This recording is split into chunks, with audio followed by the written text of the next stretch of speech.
Joy Shrikrishna, all of you welcome to another blog. সবাই কেমন আছো? আশা করি সবাই ভালো আছো, আমিও ভালো আছি। এটা ছিল কেন্দুমারি ঘাট থেকে এই হলদি নদী পেরিয়ে হলদিয়াতে যাওয়ার একটা মিনি ব্লগ। তো সকলকে এই ব্লগে স্বাগতম। তো আমরা চলে এসেছিলাম কেন্দুমারি ঘাট, যা নন্দীগ্রামে অবস্থিত। এটা দিয়ে আমরা এই ভেসেলের মাধ্যমে পেরিয়ে যাব হলদিয়াতে। তো এইভাবে এখানকার দিনের যাত্রীদের মোটরসাইকেল আমাদের এসিডিতে বেয়ে আমাদের বোটের মধ্যে নামাতে হয়। আর এদিকে ছিল ওয়েস্ট বেঙ্গল পুলিশেরই একটা লঞ্চ। তো এই ভেসেলের মধ্যে আমরা উঠে পড়েছিলাম, আর লাইফ বোট ছিল। তো দূরে দেখতে পাচ্ছ এক মাঝি তার নৌকা নিয়ে ইন্ডিয়ান ফ্ল্যাগ উড়িয়ে আমাদের এদিকে আসছিল। তো সুন্দর মনোরম পরিবেশে আমরা সমুদ্রের বাতাস খেতে খেতে এগিয়ে চললাম। আর ওই দূরে ছিল হলদিয়াতে ইন্ডিয়ান কোস্টগার্ডের হেড অফিস, আর তাদের ওখানেই জাহাজ ছিল। তো সেটাও দেখছিলাম। তো এই যে ইন্ডিয়ান ফ্ল্যাগ দিয়ে মাঝি তার আগিয়ে আসছে। আর ওই দূরে আমাদের হেডকোয়ার্টার ইন্ডিয়ান কোস্টগার্ডের সবচেয়ে বড় আমাদের ওয়েস্ট বেঙ্গল। তো সেগুলো দেখতে দেখতে আমাদের ভেসেল ছেড়ে দিয়েছিল। আর ওই যে দূরে দেখতেই পাচ্ছ আমাদের ফেরি ঘাট, সেটার থেকে আমরা ক্রস করে এই যে মাঝ প্রায় নদীতে খুব সুন্দর ঠান্ডা হাওয়া, আর এদিকে নদীর স্রোত ছিল খুব বেশি। দুটোই মনোরম পরিবেশে মিলিয়ে আমরা আগেই চলছিলাম আমাদের গন্তব্যের দিকে। নদীর স্নিগ্ধ হাওয়া খেতে খেতে আর কোস্টগার্ডের ওই জাহাজ দেখতে দেখতে আমরা এগিয়ে চললাম আমাদের গন্তব্যের উদ্দেশ্যে। আর অসাধারণ সুন্দর লাগছিল। ফার্স্ট টাইম হলদিয়া থেকে একটা নতুন ভেসেল আসছিল। তো দুটো ভেসেল যখন পরস্পরকে ক্রস করে তখন এক আনন্দের মুহূর্ত গড়ে ওঠে। তো সেটাই আমরা ক্রস করে চলে যাচ্ছিলাম। ওরা ওই দিকে যাচ্ছিলো, আমরা হলদিয়ার দিকে যাচ্ছিলাম। তো দেখতে দেখতে প্রায় আমাদের ঘাটে এসেই পৌঁছালাম। এই ভেসেল যেখানে আমাদের হলদিয়ার ঘাটে নামবে সেখানেই এসে পৌঁছালাম। এইখানের এই যে আমাদের ভেসেলের ঘাট, এখানে একটা লোহার খুব মজবুত পাটাতন দেওয়া থাকে।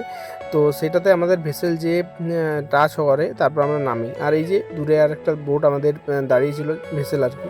তো সেটাতে আমাদের লোহার পাটাতনটাতে আমাদের বোট এসে টাচ করলো, ভেসেল টাচ করলো, তারপর নামলাম। তো এটার বয়স অনেক হয়ে গেছে।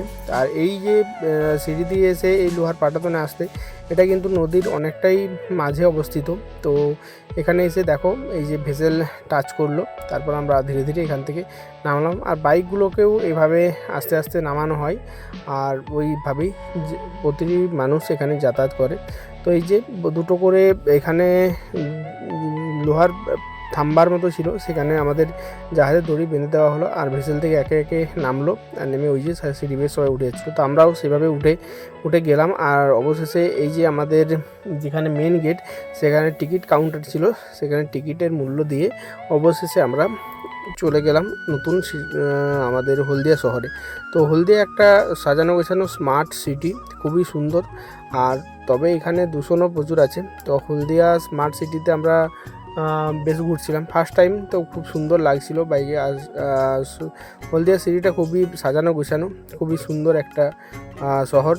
যারা এখানে আসে তো অনেকেই ভাবে যে প্রচুর দূষণ, অবশ্যই দূষণ আছে, তবে অনেকটা ভিতরের দিকে আমাদের এই নদীর পাশে খুবই সুন্দর বঙ্গোপসাগর একদিকে আছে, খুবই সুন্দর সাজানো গোছানো আর সবুজে মোড়া। আর ওই যে দূরে যাচ্ছিল গ্যাসের পাইপের লাইন, এটা আমাদের নতুন সংযোজন হয়েছে।